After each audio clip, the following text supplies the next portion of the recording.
आप देख रहे हैं केकेडी न्यूज। नमस्कार, केकेडी न्यूज में आपका स्वागत है। मैं हूं आपके साथ नम्रता शर्मा। ये नजर डालते हैं खबरों पर। चैनल आज हम लोग बातचीत करेंगे इंडिया इस्लामिक कल्चरल सेंटर के इलेक्शन पर। इसका इलेक्शन पूरे मुल्क में मौजूद गुफ्तगू बना हुआ है। हर शख्स जानना चाहता है कि इदारा जो कभी बहुत फाल हुआ करता था और जिसकी वर्किंग हिंदुस्तान के मुसलमानों के लिए एक नज़ीर होती थी, आज वो डेड क्यों हो गया है। इस पर बातचीत करने के लिए हमारे साथ इंडिया इस्लामिक कल्चरल सेंटर के एक सीनियर रुकन यहाँ पे मौजूद है। हमसे बात करेंगे। वजीर अंसारी साहब, आपसे जानना चाहेंगे। बहुत बहुत शुक्रिया मेहताब साहब। डॉक्टर साहब, मैं बताऊँ आपको कि पिछले 20 साल में जो भी वहाँ पे पावर में कह लीजिए या बरसर अक़दार थे, जो उसके एम्स एंड ऑब्जेक्टिव थे वो अचीव नहीं कर पाए, हासिल नहीं कर पाए। वजह क्या थी? वजह बहुत कुछ है। उन्होंने क्या किया है कि उसको एक तरह से बिजनेस सेंटर बना दिया गया, जो इंटरफेथ डायलॉग और उसके साथ साथ कम्युनिटी की वॉइस या कम्युनिटी के मसले मसाइल को जो ऐवान तक पहुंचाने की बात या गवर्नमेंट में जो सत्ता तक पहुंचाने की बात, या अभी जो पिछले 10 साल में आप उठा के देख लीजिए, 14 के बाद से जितना जुल्म जाती, आप कोरोना काल में क्या हुआ, हमारे जो है जमातियों के साथ में क्या हुआ, वक्फ के साथ हमारे प्रॉपर्टी के साथ में क्या हुआ, मॉब लिंचिंग की बात हो रही है, बुलडोजर कल्चर आ गया। आज जो अभी चल रहा है, कोई आदमी उस पर जो है, जो मेंबर हैं, जो प्रेसिडेंट वाइस प्रेसिडेंट है, जो उसके एग्जीक्यूटिव मेंबर्स हैं, आवाज को रेज करने वाला नहीं है। तो क्या ये समझा जाए कि देखिए, मेरा सवाल बुनियादी है, क्या ये समझा जाए कि ये यहाँ पे जो लोग बैठे हुए हैं वो मुसलमानों के नाम पर तिजारत कर रहे हैं? अभी तक तिजारत हो रहा है। मैं अपनी बाप की बात बिल्कुल सही कह रहे, तिजारत कर रहा हूँ। बिजनेस सेंटर हो गया है और जो पर्पस था, जिस मकसद के लिए था, जो इसके एम्स एंड ऑब्जेक्टिव, जो उसके मकासद थे, वो उस पर किसी ने काम नहीं किया।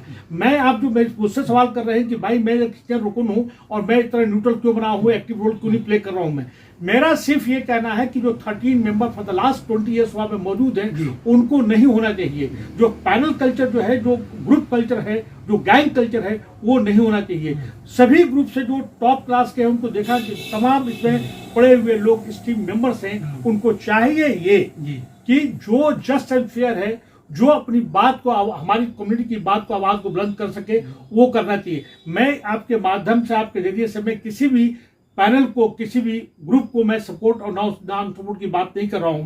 मैं ये चाहता हूं कि कोई एक पैनल का ग्रुप जो है, ग्रुप बना के ना रह पाए और वहां पे वो लोग आए जो जेन्युइन हो और जो लोग काम कर सके। अच्छा, एक बात सवाल ये कि जैसे आपने कहा कि जो वो लोग आए जो जेन्युइन हो, काम कर सके।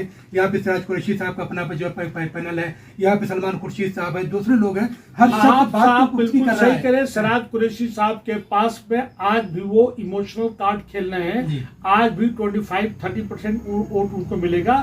मैं इस टीम मेंबर्स को आगाह करना चाहता हूँ कि आज भी सिराज कुरैशी को 25-30% वोट मिलेगा और 70% वोट्स पे 3 पावरफुल कैंडिडेट, जिसमें कि सलमान भाई खुद सलमान साहब हैं, आसिफ हबीब साहब हैं और अफजल मामला साहब हैं। हालांकि अबरार साहब भी मेरे दोस्त हैं, लेकिन मैं क्योंकि उस 20 साल में वो साथ रह रहे हैं, मैं किसी भी जो 13 मेंबर्स में तमाम हमारे दोस्त हैं, रेस्पेक्टेबल मेंबर्स हैं, उनको सपोर्ट नहीं करता।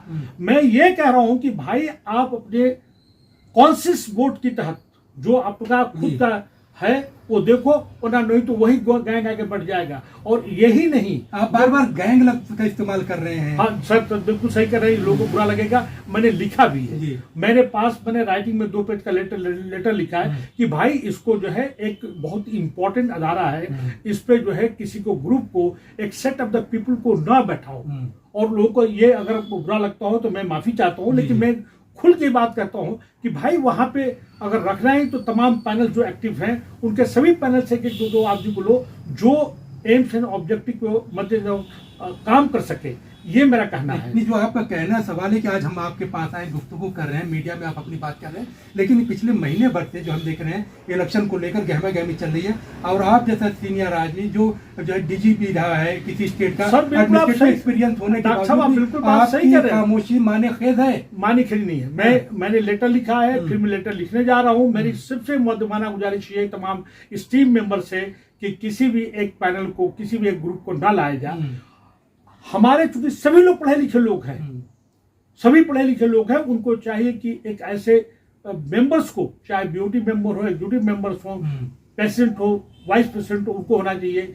हम तमाम जो presidential candidates vice president candidates उनको मैं इज्जत करता हूँ, रेस्पेक्टफुल लोग हैं, लेकिन जो लोग दोबारा रह सकते हो ना, इसमें मुख्तसर से अपनी बात को कंक्लूड करने से बता दूं कि ये होना चाहिए कि भाई कोई भी आदमी एक टेनोर रहने के बाद दूसरा टेनोर इलेक्शन न लड़े, बल्कि एक टेनोर को गैप दे। नंबर 1 में बड़ा अहम सवाल है, यहाँ पे जितने भी लोग पैनल में हैं ये सब के सब जो है 50+ के लोग हैं, यूथ को मौका आप लोग कल क्यों नहीं दे रहे हैं? बिल्कुल सही कह रहे हैं। मैं तो बाकायदा पब्लिक में स्टेटमेंट दिया, मैं दिल्ली के अंदर स्टेटमेंट दिया कि ये 75 ईयर्स को भी अगर ये जो नया पैनल आ रहा है जीत के, उनसे मैं गुजारिश करूंगा कि 75 को 65 लाया जाए, और उसके साथ साथ एक टेनोर के बाद जो दूसरा टेनोर जो है वहां पे वो इलेक्शन न सीख करे, या कम से कम एक गैप होना चाहिए। उसके अलावा जितने भी 72 या 75 कैंडिडेट जो खड़े हुए हैं, इनको किसी न किसी तरह से उनको अकोमोडेट करना चाहिए, जो भी प्रेसिडेंट वाइस प्रेसिडेंट बन के आता है। और साथ साथ वहां पे देखा जाए तो एक एनसीआर के दिल्ली के मेंबर्स वहां पे चुन के आते हैं, उनका सही तरह से रिप्रेजेंटेशन जो है स्टेट में,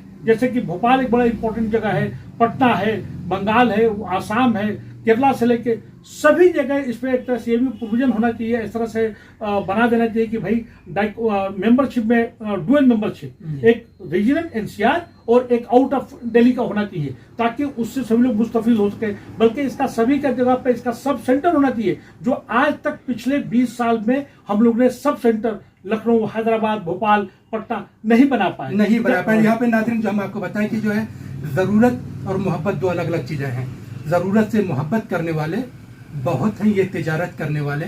यहाँ पे जिस तरह से अंसारी साहब ने बताया कि यहाँ पर मुसलमानों की ज़रूरत को बताकर, कौम की ज़रूरत को बताकर तिजारत की जा रही है, और अगर इस तिजारत के काम को बंद नहीं किया गया तो कम्युनिटी का बड़ा नुकसान होगा। नाज़रीन, आज के इस प्रोग्राम में बस इतना ही।